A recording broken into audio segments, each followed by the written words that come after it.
What is going on, guys? I know it's been a while since I have sent out a episode, and that is my fault. I've been trying to get interviews lined up and not spending too much time editing after interviews. And I apologize for that. I'm gonna try to start doing a little bit better.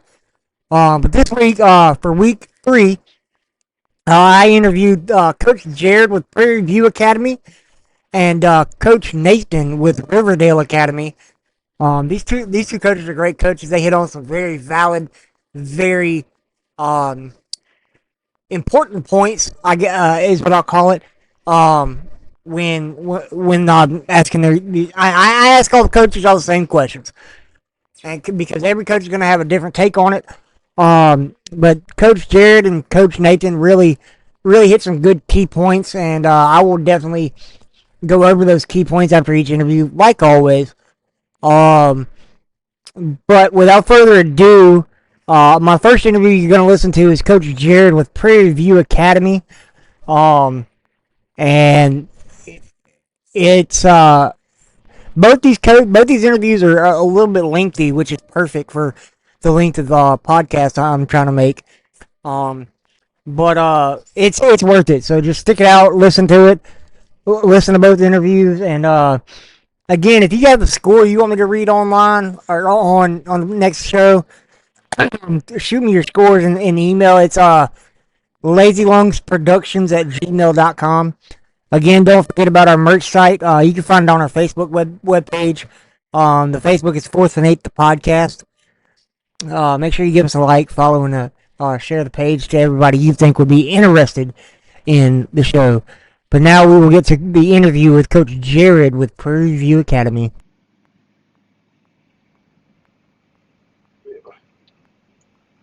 The Like, first, well, how has week 1 and 2 been for you? it's good. We're getting a lot. It's a learning process. We've had these kids for 3 years. They've been starting since they were sophomores. So every year you just start over and touch base with the basics and go over that, and then you implement plays in, maybe some new plays, but you keep it simple the first couple of weeks and see how it goes, and check out the block and make sure the blocking's where it needs to be, the tackling where it needs to be, and the defense where it needs to be, and then you know you progress from there. Right. Um, so the questions I have are pretty much based on your personal opinion, of course. Um, so my first question, well, besides how the first few weeks have been, what is your view on 8-man football? I think 8-man football is catching on. I mean, for a while there was kind of I think people thought it wasn't football, but it's quick. The linemen have to think quicker. They have to react quicker. You have to be able to have open field tackling. You have to, it's a chess match between the coaches, what they think they're going to do, and you got to have a lot of speed to get to where you're going to be, and and it's starting to show that it's catching on. You got a lot of colleges coming down and checking out your linemen, checking out the kids that they think is going to help, and a couple that I've talked to, they're like, yeah, we noticed that the guys are faster, that their foot works better, and of course there's always something that these kids can work on. They can be in the weight room more and stuff like that. But at a small school, you got football one season, basketball, and you're trying to get them in the weight room, and they're trying to do every sport there is. Right. Um, so what are your personal pros and cons of 8-man football? Uh, the pros are, a lot of these smaller schools, they need 8-man football. Uh, they have to have it. It saves programs. I think LHSAA was trying to get 8-man for some of their public schools, but I think it fell through, and a lot of the programs died. And if you have programs die, people are going to try to leave. And I mean, there's a balance between academic and athletics, and a lot of these people want to go to schools that have both. I think Tensall High School dropped their football last year. That they wanted to be 8-man. There's some teams out there like Plain Dillon, over by the Shreve or the Bossier area. There's a lot of teams out there, public school wise, that could be playing 8 man, and it's good for these smaller schools. They have something to do. Uh, Cons, the cons is this: you could have 28 players one year, you could have 15 players the next year, and the con about that is, well, you go to 11 man, you're there for 2 years, and so the first year you might compete in 11 man, but the next year, you'll be the doormat and won't be able to compete with 15 guys or 18 guys on the team, and I think it kind of needs to be a year-to-year type situation instead of making it 2 years, because if you go to 11 man and then the next year you don't have the numbers, you drop down to 8 man, you're ineligible for the playoffs and district and stuff like that. Right. Um, what made you decide to coach 8-man football? Well, I, I I'd come back from Peru, and I had coached at Riverdale Academy in 2007, and I was looking for a job in Riverdale. Contacted me and asked me if I was interested, and I went over there and thinking I was going to be an 11-man football coach, and they said that they didn't have the numbers, they were going to drop down to 8-man. I said, never coached 8-man, but I'll give it a try. And I fell in love with it. It's fast paced. I mean, there's some hitting going on, some of the hardest hitting I've seen. Some great defense, and I mean, it's just fast paced. It's good. We pride ourselves on trying to. A lot of people think the scores are like 80 to 60, and we try to keep. Have a good defense and keep them down. We got a pride here. We want to keep defense about 10 points a game or less, and you win games. Right. Now you touched on this already that 8-man is slowly starting to get more college recognition, but do you think it gets enough college recognition? Well, I think probably in some of the bigger states like Oklahoma and Texas, you've got 8-man, you've even got 6-man. I think they're starting to get recognition over there, but I really, it doesn't get, to answer your question, I don't think it gets enough. I mean, these kids are out here, they're representing their community, they're playing football, the game that they love. We've got some big old guys on the line that are fast. I've got a guy that's 270 running a 4.8, and he could, there's a small community college in Alabama that's loving him right now. They kind of want to see him at a defensive tackle. But I think, it's not getting enough, but it's getting there. It's Right. getting there. And I think a lot of these schools, these colleges around are starting to see it slowly but surely. And once they get, some of these kids out there and realize, hey, they're football players too, then it'll really catch on. Okay. If there was anything you could change about 8-man football, what would it be? Uh, I don't know. I've heard a lot of people on your podcast talk about they want to do 80 by 40 field or 100 by 40 field. To me, it's a game. I'm sure if you talk to a couple like my friend over there at Riverdale, Nate, he says football's football.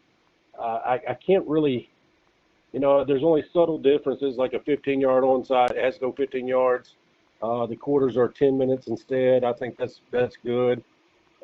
Maybe have a roster limit. I mean, we've got a big roster this year, but we're putting some 8th graders out there in pads.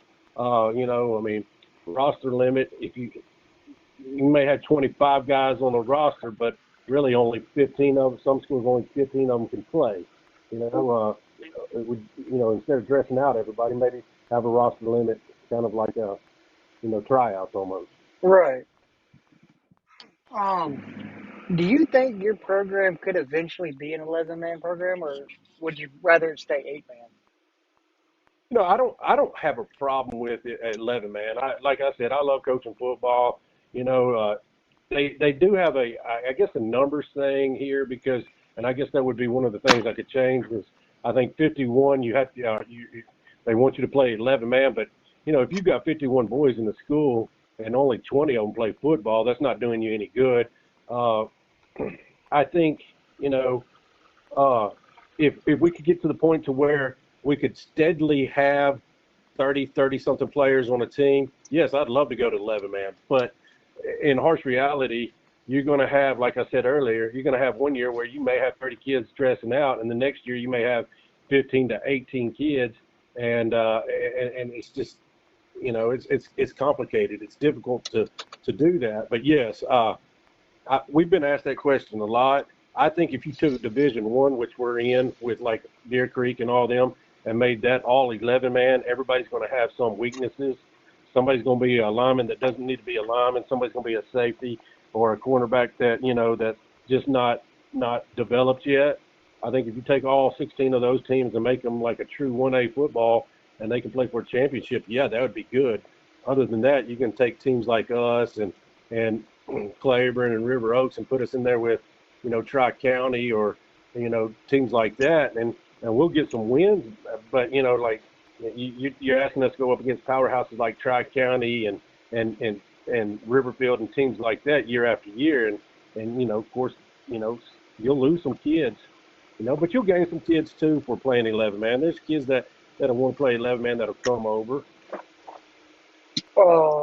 So far, what has been your best year as an 8-man coach? Well, I've had a couple of them at Riverdale. We did really good over there. We made state championship in 2020. We lost to Manchester and Coach Dindy over there. They're a powerhouse, good team, well coached. We were the underdogs that year. I think we lost 3 games that year. We made semifinals just about every year over there. And then last year over here, I think we went 10-2 and had a great season. And I think we exited earlier than what we thought. Tunica had a good team. They had some good plays, and I felt like we were out of whack a little bit and didn't play defense or offense as good as we could have. And of course, that's what happens, in playoffs. If you don't show up and have the best game, you're going to lose. Right. In your honest opinion, and you don't have to mention names or anything, how many players on your current roster do you personally think are college material? It's kind of one of those trick questions. How hard do they want to work? Because when you get into college, it's a job, and you go to bed when they tell you to go to bed, you do homework. But if these kids do that, I would say at least 4 or 5. We got some good talent out here, some quick talent, some fast talent, kids that don't want to lose, that love the game, and they're just as good in baseball as well. Yeah, I've talked to a couple of coaches I've interviewed. They pretty much say a lot of their players don't play to go to the next level. They play for the love of the sport. Well, I think it's kind of what you said earlier. You touched base on that that colleges really haven't given 8-man a chance. Now, last year we had several recruiters from different schools come up and meet some of the players, and they seemed interested, and they keep in contact, and they're like, hey man, we want to see these guys at camp and stuff like that. And and I think some of the kids are like, hey, I could play college football now. And of course nowadays, if you're good, they'll find you in college. If you're good in college, they'll find you at the pros, the next level. So I know a lot of these kids think, well, this is a dream of mine to do this, but it's becoming a reality now that they get out there. And of course, with the transfer portal, it's hard for these freshmen to come out and to get scholarships right away, because they're going. All these colleges are going transfer portal, trying to find those kids first. Right. Now, do you have any players, past players, that have pursued football after graduating high school? Well, yeah, I've had one, and story on that kid is he wasn't very big and he wanted to play, and the college coach, when I first contacted him, said, Coach, we're out of scholarships, and talked to him, and if he still wants to play, I'll talk to you in a week. And he still wanted to play, and I said, Coach, just put him out there on the scout team, use him as a blocking dummy. He wants to play, and he ended up going to Louisiana College and playing, and I don't know if he ever touched the field, but I kind of called him. I think their team called him Rudy for a while, and he was well loved over there. I've had a lot of kids that the local colleges were wanting them to play, and some of them decided to do farming and or other things in life after college. I mean, after high school. Right. We've had some good talent, and these kids could play, but after high school they wanted to get a job and settle down. Right. Right. Um, what are you looking forward to as the season progresses? I'm looking. Here's the first time you get hit in the mouth. We played some good teams, and of course they've had down years, but in the past they've had some good teams, and I want to see how we deal with adversity. I mean, we're going to get some teams out there, and coming up this week we got a Tallulah Academy, and they're a big rival, and I've already told these guys, hey, they're going to come at you. They're going to come at you if we can handle that and compete. We can and do the right things. We can win. But if you get out there and don't do the right things, it's an easy L. And Right. so those things are these guys out here, they have on their mind. Everybody has on their mind whenever the season starts, the end goal. And you've got some good teams out there. Our district is tough. You got Claiborne and River Oaks out there in our district, and so far all three of us are 3-0 and or 2-0 and 3-0, and I don't think those all three of those games are going to be rival games. I mean, it's just going to be, people already said, hey, when do you play this team? I want to watch. So when do you play this team? I want to be at that game. I would love to see that game. So, and then you got teams like Humphreys, and they're not in our district, but I think they're probably the top team. Them and River Oaks and Claiborne's up there, and of course Deer Creek's having a good season, and Newton's always scary. Yeah. Um, Without giving away your playbook for the next two questions, what type of offense do you like to run? Well, I mean, I, I've always called it a kind of a playbook novel. We go based on the team we're facing that week. If I feel like we can run out of the I formation, we'll run out of the I formation. If I feel like we'll spread it out. Sometimes I'll go shotgun two tight ends, some shotguns one tight end, and we like to try to keep it balanced with passing and running. But unfortunately, we've been up big the first couple of games, and after I'm not passing after we get up. I just don't believe in passing after we get up, but we'll run the ball and make sure that we got the blocking down. Right. And on the other side of the ball, what type of defense do you like to Oh, run? we have a multiple defense. We'll go 3-3 stack like a lot of teams, and we'll go four line. We like to be aggressive. We don't do a lot of blitzing, but I like my linebackers to play downhill and read, Right. and that's one of the things. I got a new defensive coordinator, Coach Seth White, and he's loving it right now. And man, he you can see the how proud he is of his defense, and if they get a big gain, he's like, well, that didn't work, and let's fix that. What are we doing wrong? So he's out there communicating and doing a good job. But one of the things I always said is, hey, our linebackers got to be linebackers. They got to be men. Right. And I know it's hard to have a secret playbook with huddle out there now and everything. Um, but I just like to hear all the different uh play styles there are. Well, it's kind of like Mississippi. All these Mississippi teams play each other. If it's the same coach, they know their playbook. If it's Louisiana, we know each other's playbooks. I mean, most of us run something similar. We've either coached together, like us and Riverdale. We run similar stuff based on the athletes we have. If we don't have the skill players, then we'll change it up and do something different. But for the most part, Briarfield, Bo Travis and I, we've had some great games against each other. I mean, I think one year in the regular season we played on a full length field, and the game ended in a 12-6, 12-6 score, and then in the playoffs, the game went into overtime 0-0, and Briarfield recovered a fumble in the end zone to win that game. So it's just they know us, we know them, and this is several teams like Tallulah, Riverdale, River Oaks and Claiborne. After you play each other, and you're right, by the time the fifth week comes along, everybody's got everybody's film, and that's kind of what I was talking with Coach Chase Hammonds over there at Claiborne the other night. He was like asking, hey, do I ask for how many films should I ask for? And I said, hey, by the time you get to us, we're going to have every film on y'all. You're going to have every film on us. So it's not like you're hiding anything. Right. Now I'm pretty sure you've heard me talk about this on other interviews. When I was in at CCA, special teams wasn't a big thing. But now I hear that 8-man is getting more into special teams. But what is your personal view on special teams and 8-man?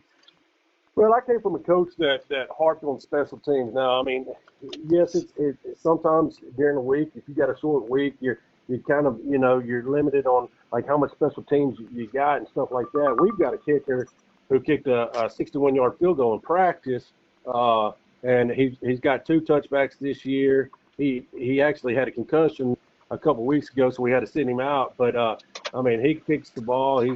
And I think if you can pin the other team back in their territory, I mean, that takes a lot of play calls out. They have to think of something else. It's kind of like third and 25. If nobody has a play for that, they just call a play and hope it works. Right. Now, on the last episode, I had a coach touch on something that I didn't even think about putting in the questions. What is your view of the fall jamboree? The fall jamboree, I think it's a good way to get out there. And I always tell people, we keep it simple. We're going to run the ball. We'll do simple passes. It's something just to get to, hit a different team. You're going up against your own team. People want to see what somebody else has. We had, I think, 4 teams out for our jamboree. I would like to get a spring game, but baseball's always seems like they're doing pretty good and going far in the playoffs. But so the fall jamboree is the first look. We get to say, hey, is this kid going to hit? How's this kid going to do under pressure, and stuff like that. And basically, I think every team kind of keeps it simple, and they just want to get out there and see the speed and that they have, or if they can catch the ball, or if they can block know the right blocks on certain run plays. And I think the last question I have for you right now is, in your personal opinion, do you think the 8-man season could be longer, shorter, or is it just perfect at 10 games? I mean, it depends on who you ask. If you got somebody with like 13 players, they're going to say it's just right, or maybe it could be shorter. For us, I want to try to find one more game at the end of the season. October 24th, we got an open date, and I don't like that open date right before the playoffs. I kind of want to, especially if we get a bye week in the first round, and I mean that's hard to do to get a bye in the first round. But if we do, that'd be almost 3 weeks or 3 Fridays before we even touch a field to play somebody, and I just don't like it. We have 9 games this year. I've won a 10th game, but that's the only complaint I have. Okay.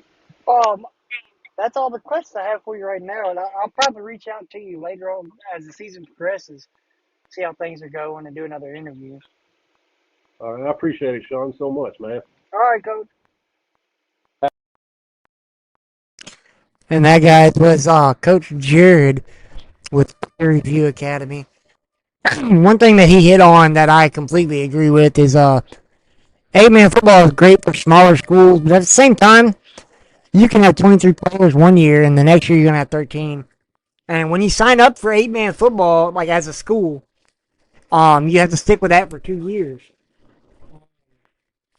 And then vice versa, if you're an 11-man team, you could have, 30 players one year, and then the next year you're only going to have 18.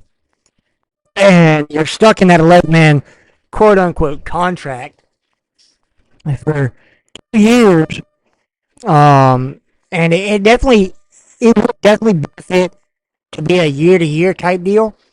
So that way, because there's no guarantee that you're gonna have 11 players to put on the offensive side, and then 11 different players to put on the defensive side.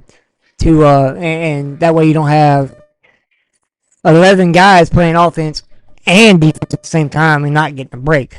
When you do that, that just results in more injuries.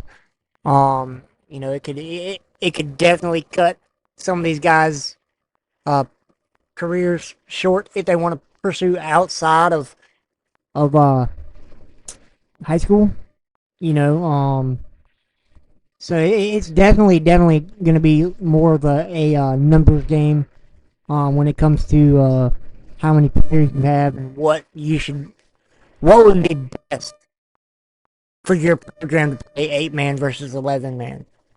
And another thing he said is the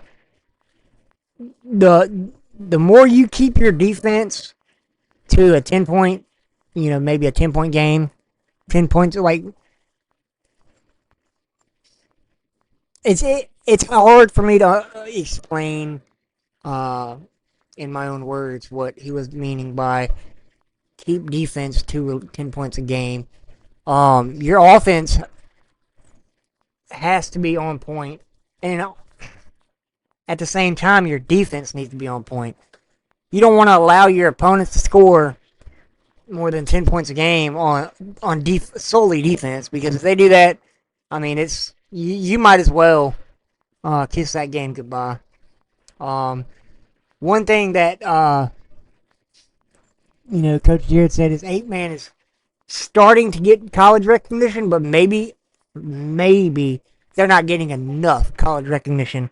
So, that's one thing everybody that's ever been in 8-man or currently in 8-man or cheering for 8-man, that's all we all want is, 8-man schools to get the same recognition as 11-man schools. Because some of these guys, I'll tell you, some of these guys are phenomenal athletes and would do wonderful at the next level.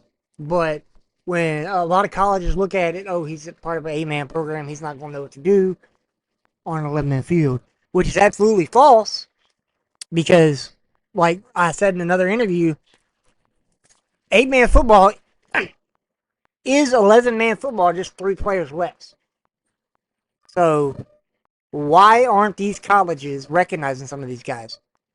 I mean, I honestly want to know. I would love to do my part and help colleges recognize these 8-man programs. And another thing Coach Jared said was onside kicks. Traditionally in 11-man football, it has to go 10 yards before you can touch it. Before the kicking team can try to recover it. But in 8-man football, it has to go 15. I'm not sure why.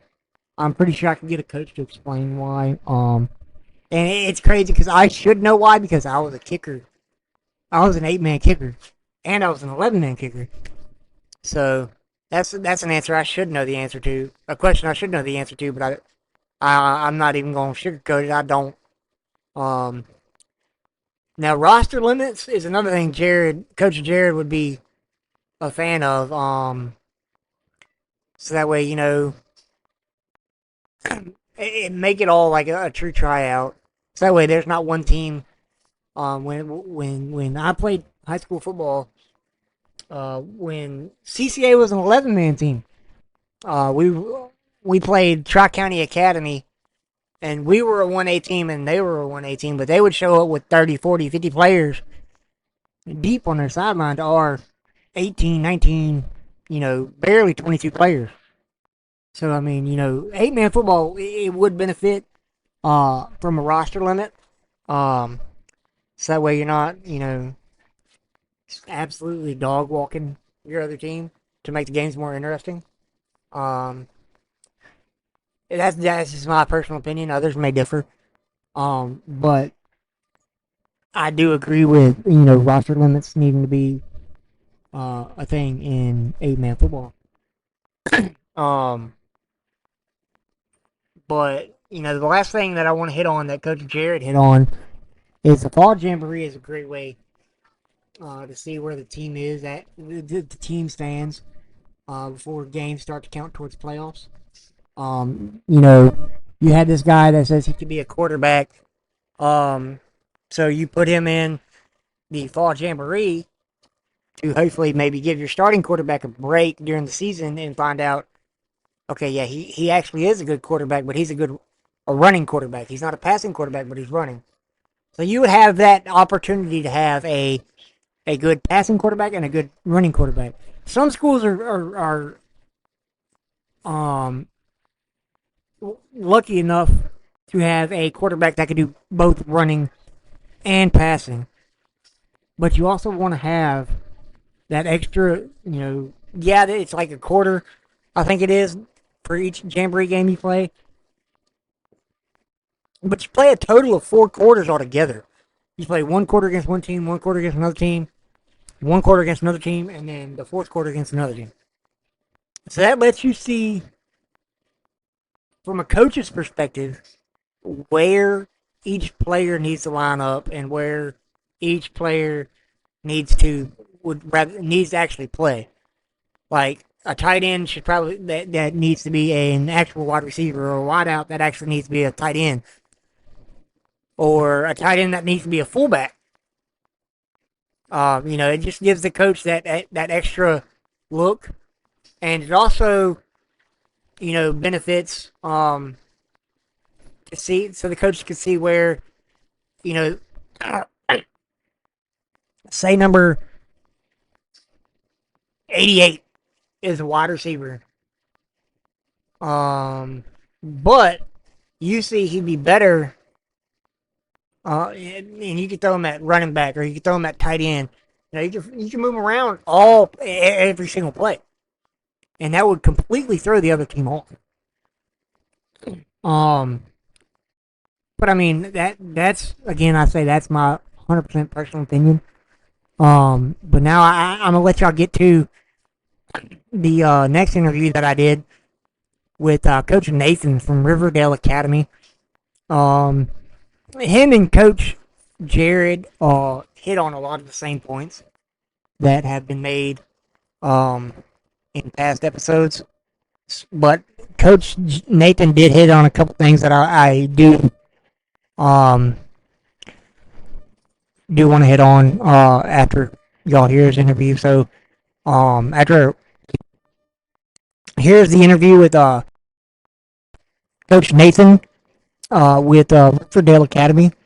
And again, I'm gonna hit on these points that I found important during his interview as soon as y'all are done listening.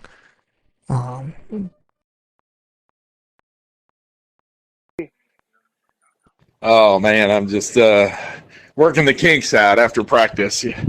I get it. I get it. So how's the first few weeks been so far? Been rough for us. We started from day one with injuries. My first day of hitting practice, my starting center dislocated his kneecap. Oh wow! And so it's been a never-ending cycle of just just injuries and little things. One of my best players, he hurt his knee in our jamboree, and so he's been limited on that. So yeah, just getting through the bumps and bruises of the beginning of a season, and when you only have 14 players, it makes it difficult. Right. Now the questions I have are solely like personal opinion based. Yeah.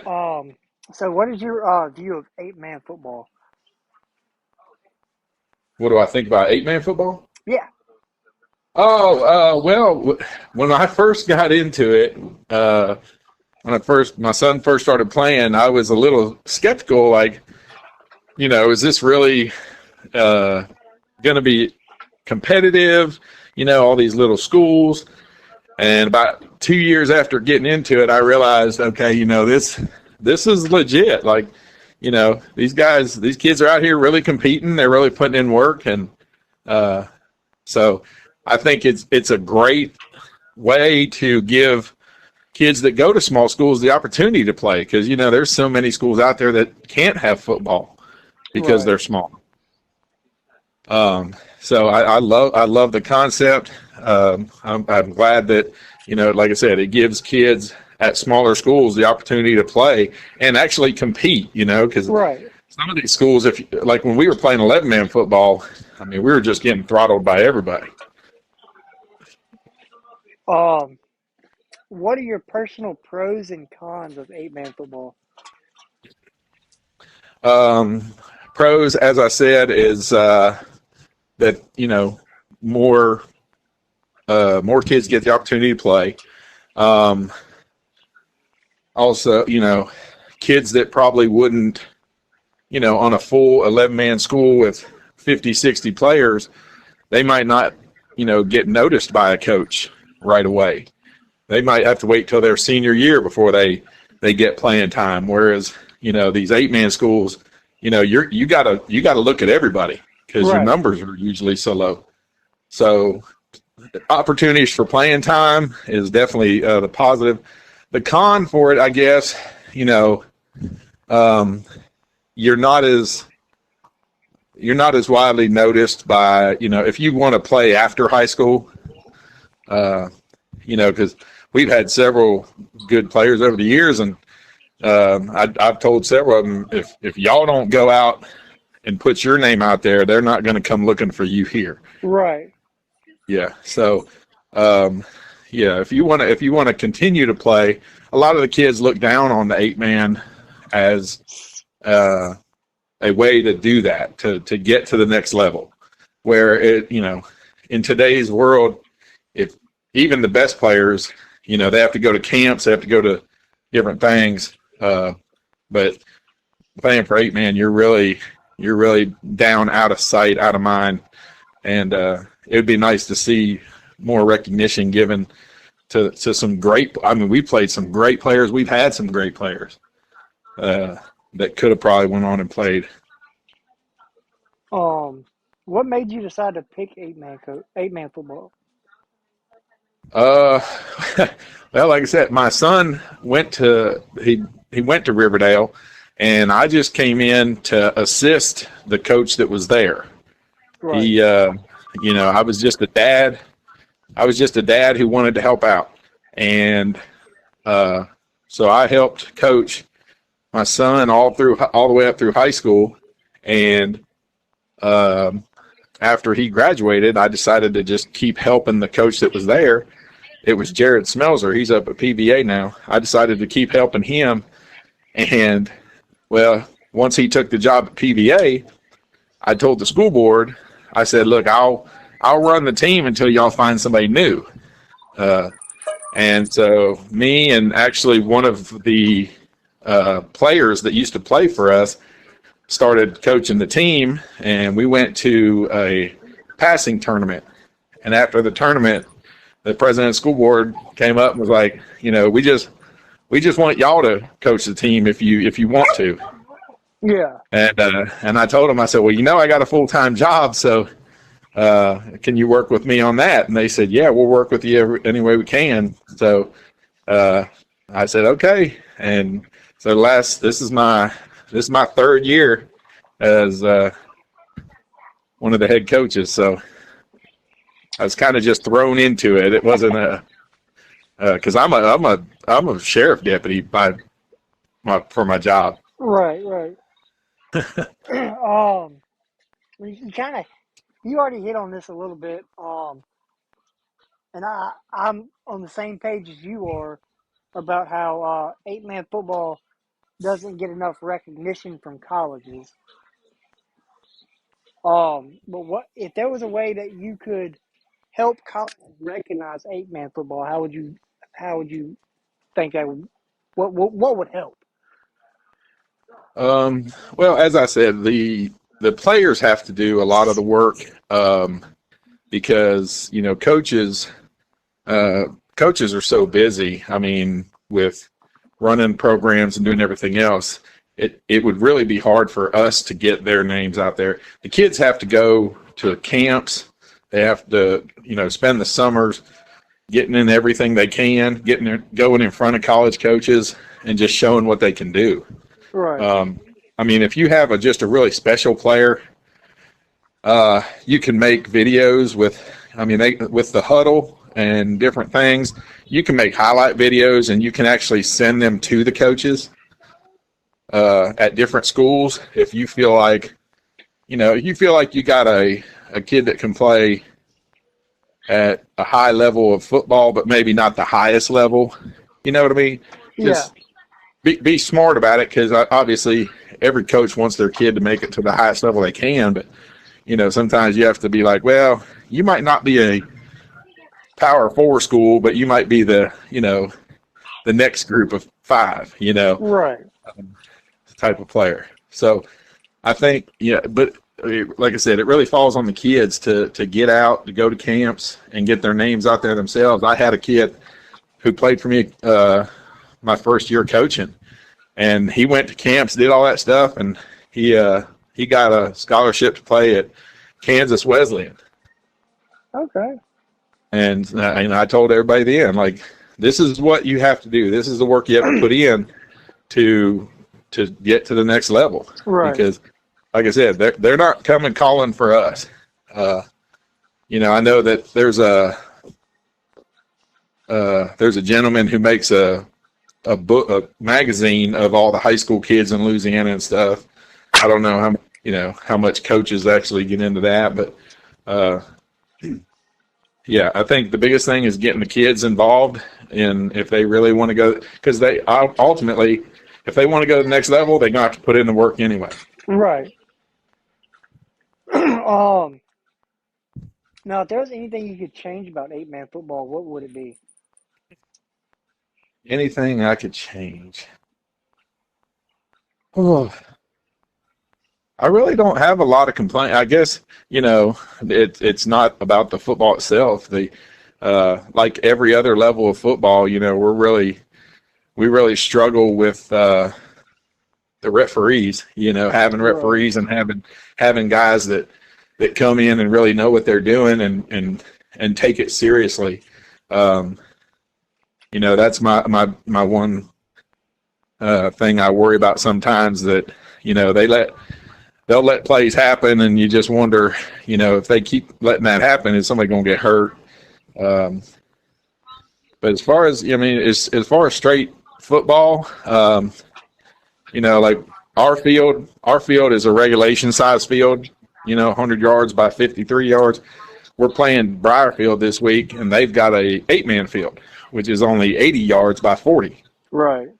You kind of wish there was more uniformity to that, because some teams, you might like a full-size field to spread people out to run, and then you go play on a little field and you feel like you just can't run your plays. Right.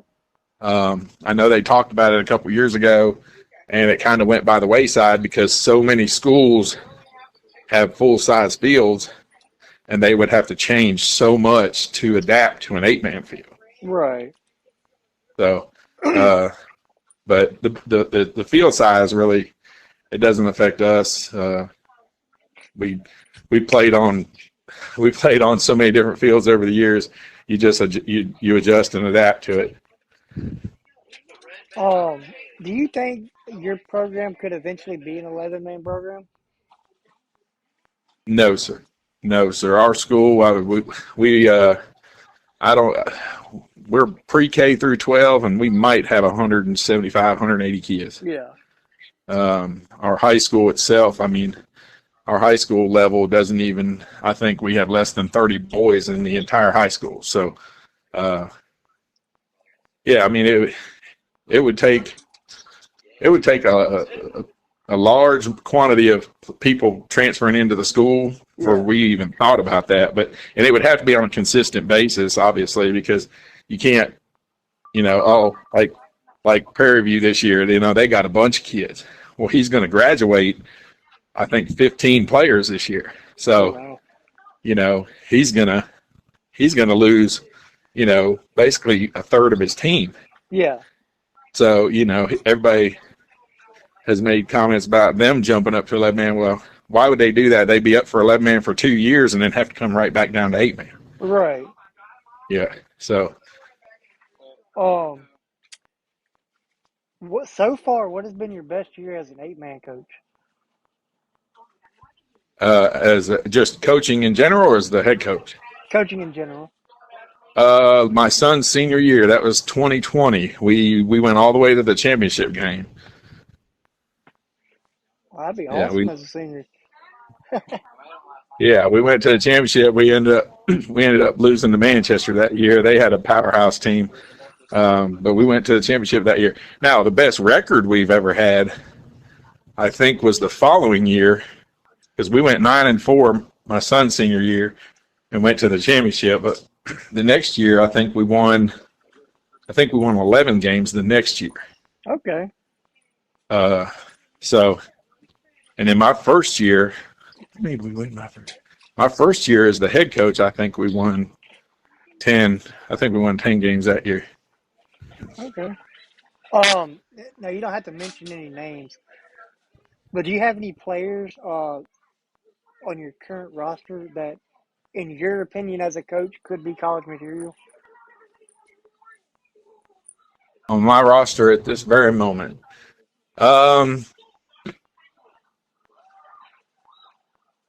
maybe low-level college, Division three type players. I probably have two. Okay. And that's, if they would dedicate themselves to the process, I feel like they could go to like a Division three school. Yeah. But I don't, at this moment now, I don't have any of the top tier guys. And I know you said you have one player that pursued football after graduating. Is he the only one so far? Yes, he's the only one I'm aware of since I've been coaching that. Okay. Or no, I'm sorry. Reagan Prosper actually went to Louisiana College and played. Okay. That was, my goodness.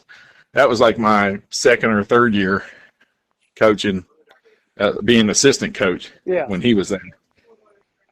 But he went to Louisiana College and Kyle went to Kansas Wesleyan. So there have been two kids go off to college and play. So as the season progresses, what are you looking most forward to?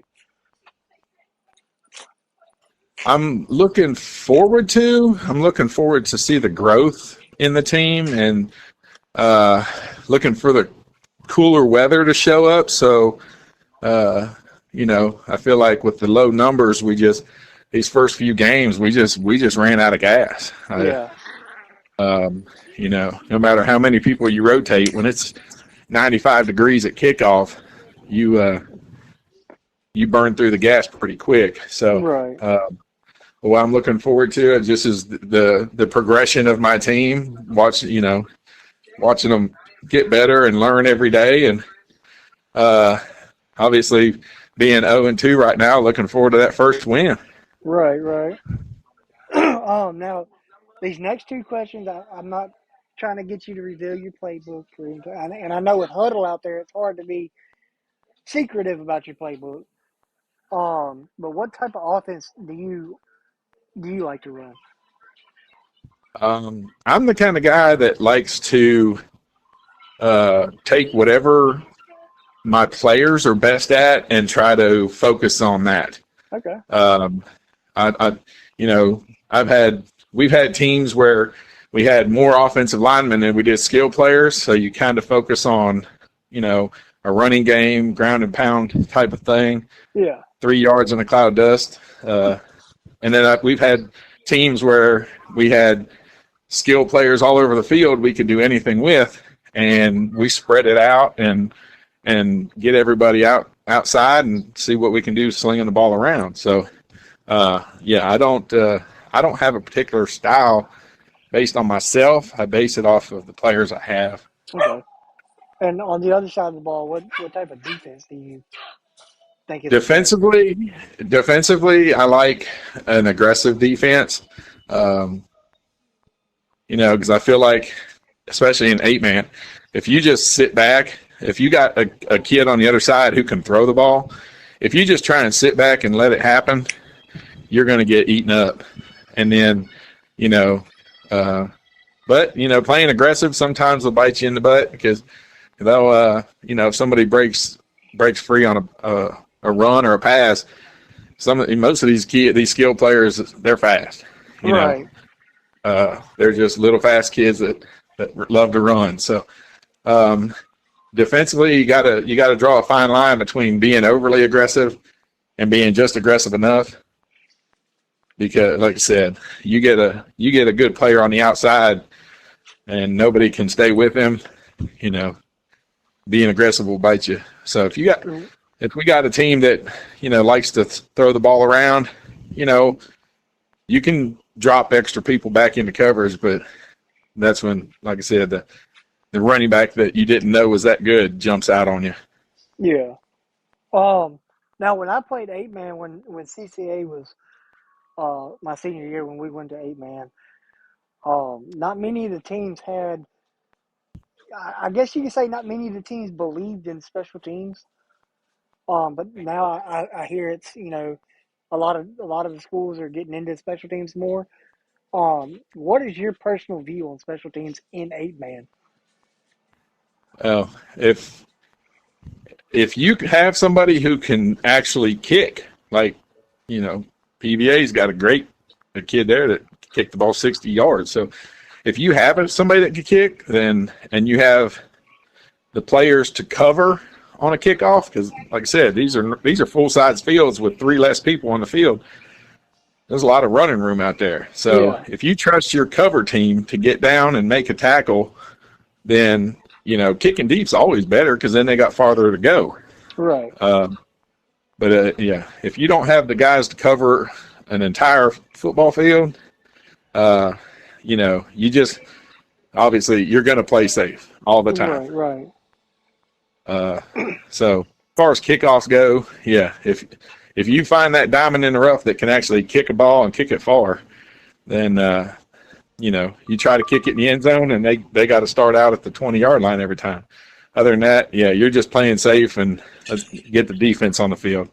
Right. As far as like extra points and field goals, to me, most of these kids that are kicking field goals and stuff, if you watch the tape, a lot of times it doesn't look. The only time that other team actually tries to block the kick is if it's like important. Yeah.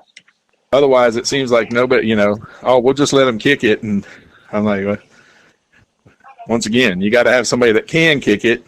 Yeah. And, but I've never, I've always wondered if a team actually wanted to block a field goal in 8-man, is it really that hard? Because we've played teams that kick field goals, and I mean, we've blocked at least 1 or 2 every game that we play them. So, but punting's always going to be a staple as far as field position goes. Right. If you got a team you feel like you're playing good defense against, no matter where you are on the field, you really gotta pin them back especially like I said, if you're playing good defense. But that's always going to be a staple in any level of football. Yeah. Now, as far as the fall jamboree, do you think that the fall jamboree is helpful for preseason preparation? I guess I could say. Yeah, I do, because like I said, some of these schools, especially like ours, we don't have enough players to line up a offense and a scout defense, or a defense versus a scout offense. So the jamboree actually, you actually get out there and get to hit somebody else besides your own guys. You get to see what works, what doesn't. Now this year, like I said, it kind of I had one of my players get banged up in the jamboree, but I mean that could have happened week 1. Right. So I do like the jamborees. I think it's good to get out and hit somebody else besides your own, little guys on your side. Yeah. Because, we're not, a lot of teams are probably like us, where they got just enough to put guys on each side. So you don't want nobody to get hurt in practice. So you kind of hold back a little bit. But yeah, you go to a jamboree, it's all go. Right. Yeah, I do like the jamboree. We didn't do a jamboree. What was it last year? Yeah, we didn't do a jamboree last year. And that first game, it was obvious. Yeah. The last question I have for you right now is as far as the season, do you think the 8-man season could be longer or shorter, or do you think 10 games is perfect?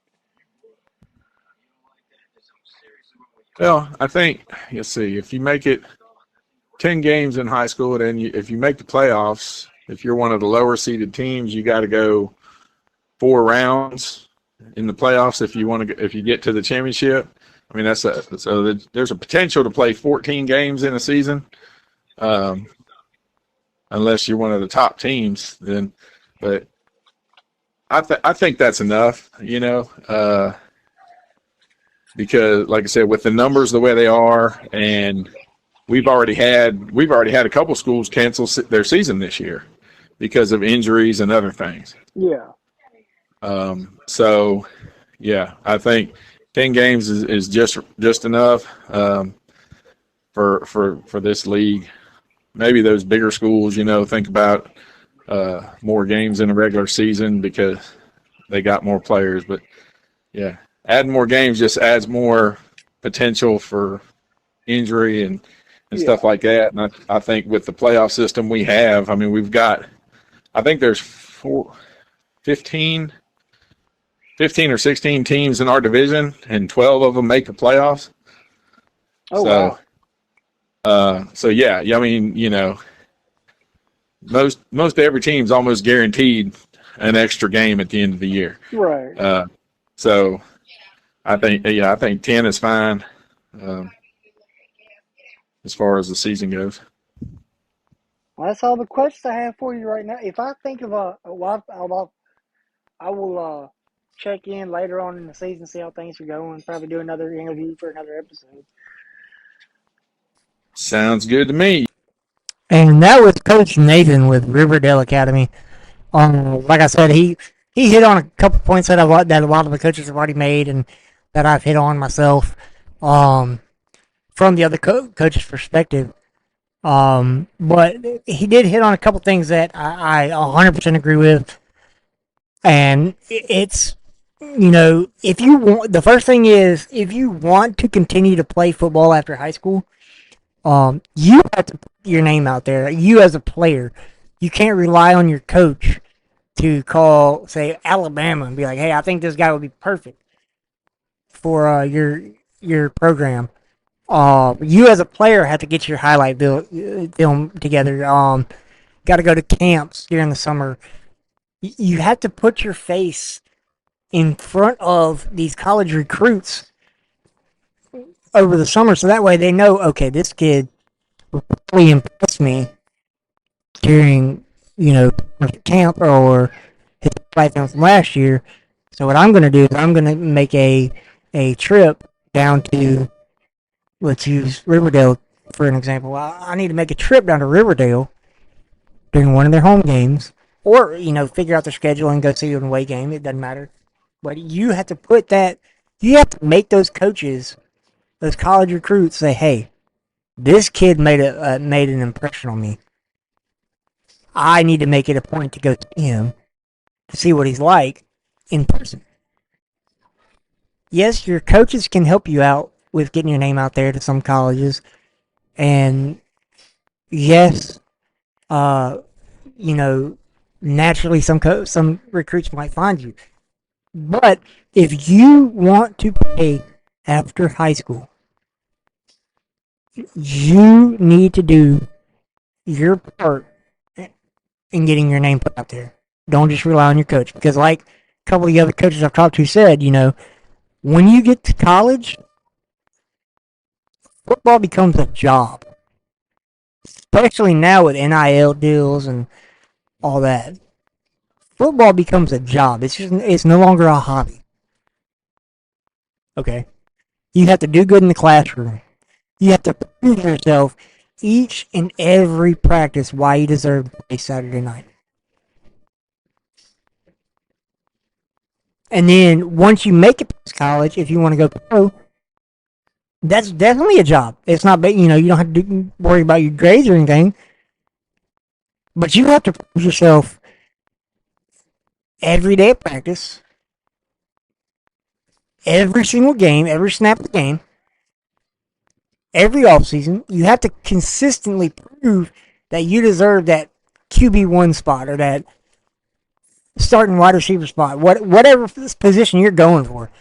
When you get to the pro level, you have to prove that you deserve that job because they are literally paying you thousands, millions, thousands, whatever your contract is going to be to do that job that you're wanting to do.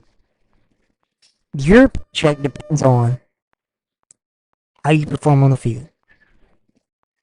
So in order to get to that level, once you're in high school, you as a player need to take the initiative to put your name out there.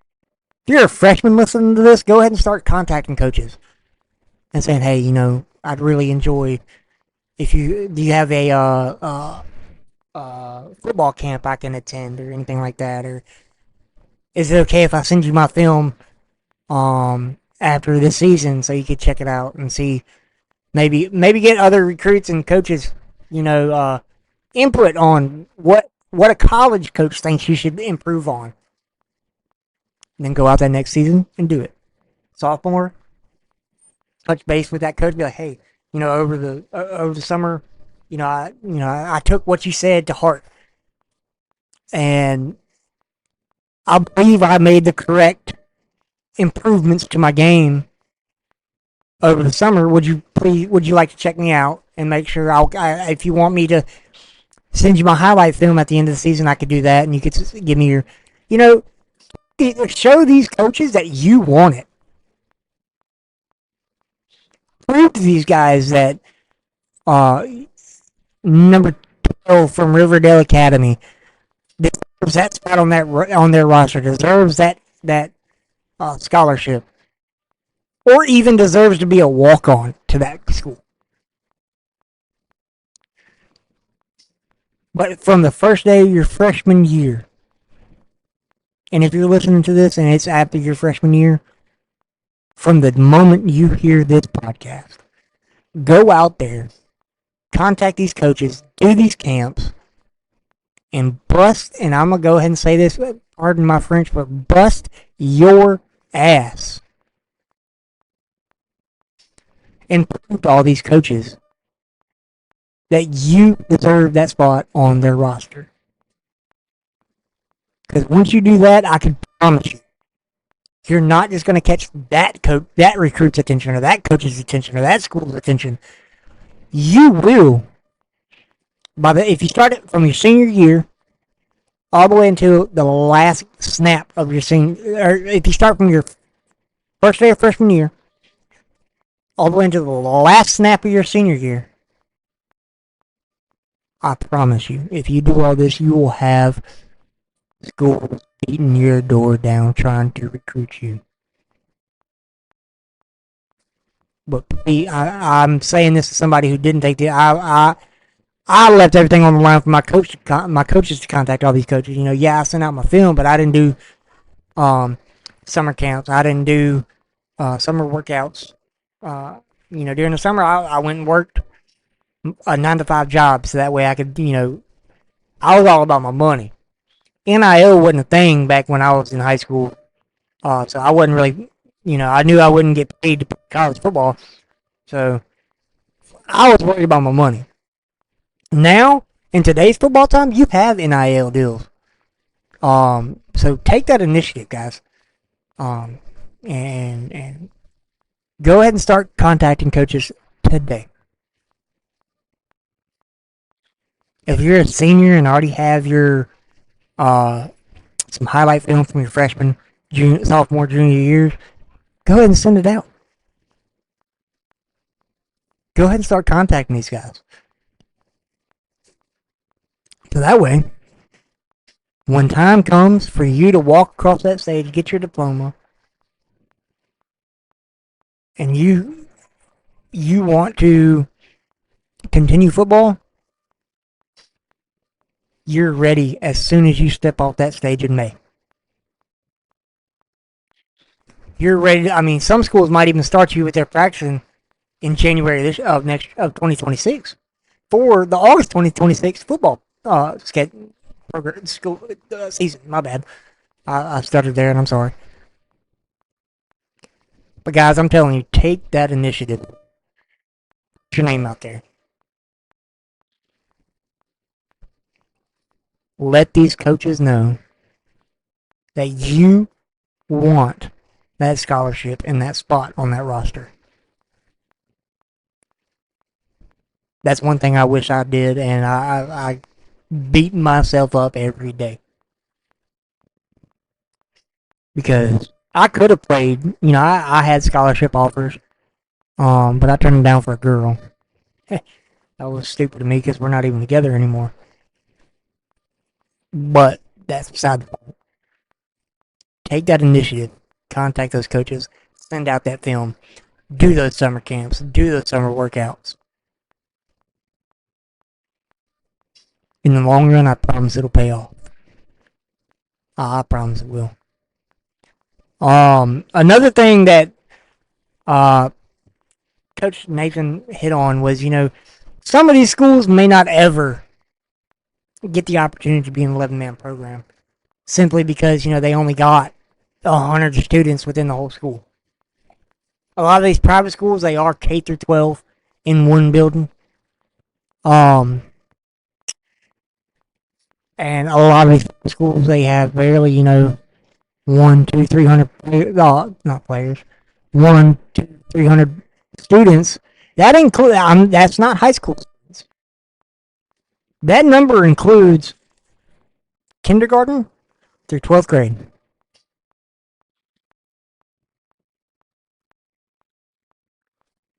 So if you're a college recruit listening to this, give these 8-man schools a chance.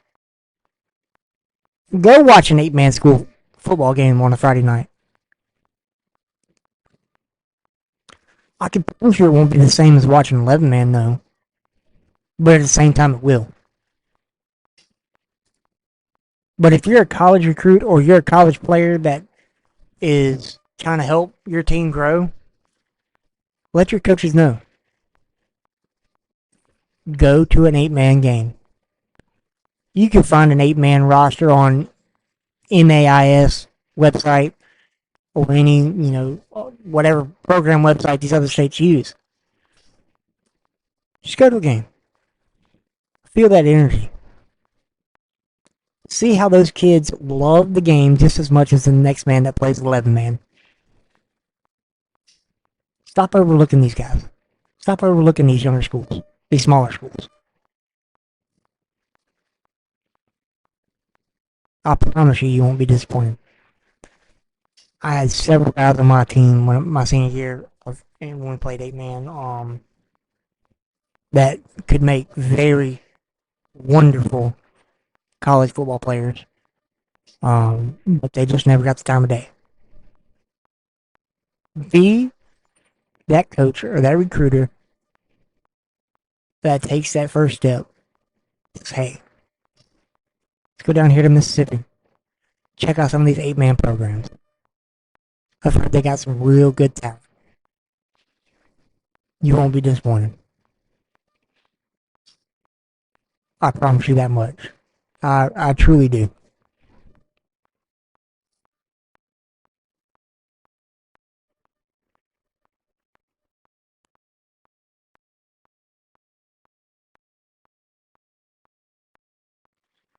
And that'll conclude the week 3 podcast. Next week I have 3 interviews lined up. And we will get those knocked out, get this next episode knocked out. And then week 4 I've already got an interview lined up.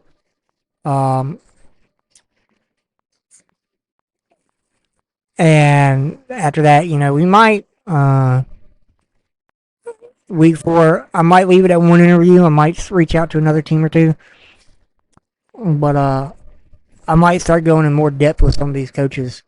And if you're a player that wants to get on this, let me know at lazylungsproductions@gmail.com. Again, that is lazylungsproductions@gmail.com. Don't forget to follow us on Facebook. Share us with all your friends at 4th and 8 the podcast. As 4th and 8 the podcast. And make sure you're sharing each episode, downloading each episode so you can show it to whoever you think might be intrigued by it. And I will catch y'all on the week 4 recap and interviews. Y'all have a great day. Y'all enjoy what's left of football season. Hopefully this cold weather will start coming in and we can really enjoy football season. But y'all have a day, a great night, whatever time you listen to this. And see you next week for week 4.